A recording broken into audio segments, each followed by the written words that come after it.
అనంతపురం జిల్లా కళ్యాణదుర్గం మున్సిపాలిటీని అభివృద్ధి చేస్తామని ఎమ్మెల్యే ఉషా శ్రీచరణ్ అన్నారు. నేడు కళ్యాణదుర్గం మున్సిపాలిటీ చైర్మన్ గా తలారి రాజ్ కుమార్, వైస్ చైర్మన్ గా జయం ప్రాణీంద్ర కుమార్ ఎన్నికైన సందర్భంగా మీడియాతో మాట్లాడుతూ కళ్యాణదుర్గం నియోజకవర్గంలో మెరుగైన మౌలిక సదుపాయాల కల్పనపై దృష్టి సారిస్తామని ఎమ్మెల్యే కేవీ ఉషా శ్రీచరణ్ అన్నారు.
కళ్యాణదుర్గం ప్రజలందరికీ, కార్యకర్తలందరికీ, లీడర్స్ అందరికీ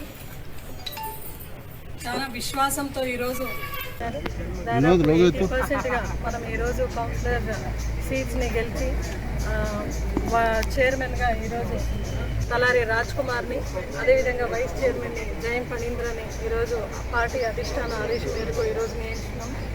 ఖచ్చితంగా మనమందరూ కూడా దగ్గరుండి ప్రతి ఒక్క పని కూడా కళ్యాణదుర్గంలో డ్రింకింగ్ వాటర్ ఫెసిలిటీస్ అయితే ఏదైతే ఉందో గుర్తించి పార్టీ ఈరోజు వాళ్ళందరినీ కూడా గౌరవించడం జరిగింది. కూడా ఇదే మార్కెట్ యార్డ్ చైర్మన్ గతంలో మనం చూసినాము, డిక్కీ నాగలక్ష్మి గారని, అదేవిధంగా వాల్మీకి కమ్యూనిటీ, అదేవిధంగా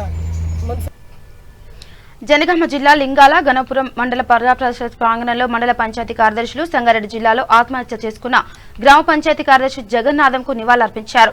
అనంతరం జిల్లా ఎంపీపీ ఫోరం అధ్యక్షురాలు చిట్ల జయశ్రీ ఉపేందర్ రెడ్డి మాట్లాడుతూ పంచాయతీ కార్యదర్శులు మనోధైర్యాన్ని కోల్పోకుండా సమస్యలు వచ్చినప్పుడు ఉన్నతాధికారుల సమన్వయంతో పరిష్కరించుకోవాలని సూచించారు.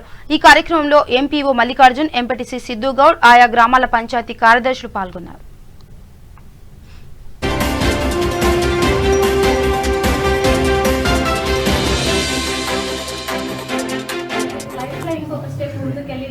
బాధ్యతలు ఇంటి బాధ్యతలు ఎన్నో పోయాల్సిందే ఉంటుంది.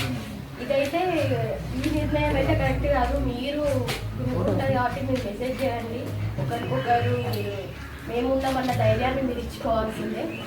మీకైతే నేను మండలంలోనైతే దాదాపుగా మీకైతే ఎప్పటికీ నేను సపోర్ట్ లాగే ఉంటున్నా. మీకు ఏ ప్రాబ్లం వచ్చినా కూడా ఎనీ టైం మన ఆఫీస్ ఉంది, మన స్టాఫ్ ఉంది. ఎటువంటి వర్క్ టెన్షన్ ఉన్నా ఇమ్మీడియట్లీ మాకు చెప్పొచ్చు.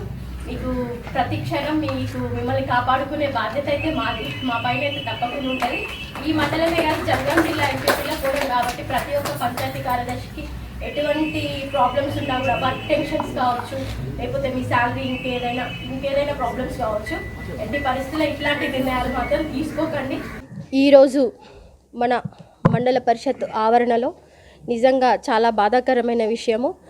మన తెలంగాణ ప్రభుత్వం వచ్చి ప్రతి గ్రామ పంచాయతీ వాళ్ళు ప్రతి సమస్యను కూడా పై అధికారులకి, వాళ్ళకి ఏదైనా సమస్య ఉంటే అది పై అధికారులకు తెలియజేసి అది అక్కడనే సాధ్యమైనంత వరకు ఆ సమస్యను సాల్వ్ చేసుకునే విధానంగా మన ప్రతి సమస్యకు పరిష్కారం అనేది ఖచ్చితంగా ఉంటుంది. ఆ పరిష్కార దిశగా ఆలోచించాలి. కానీ మన మండల పరిషత్ ఆవరణలో మన పంచాయతీ కార్యదర్శులు, మన ఎంపీఓ గారు అందరి సమక్షాన నివాళులు అర్పించారు.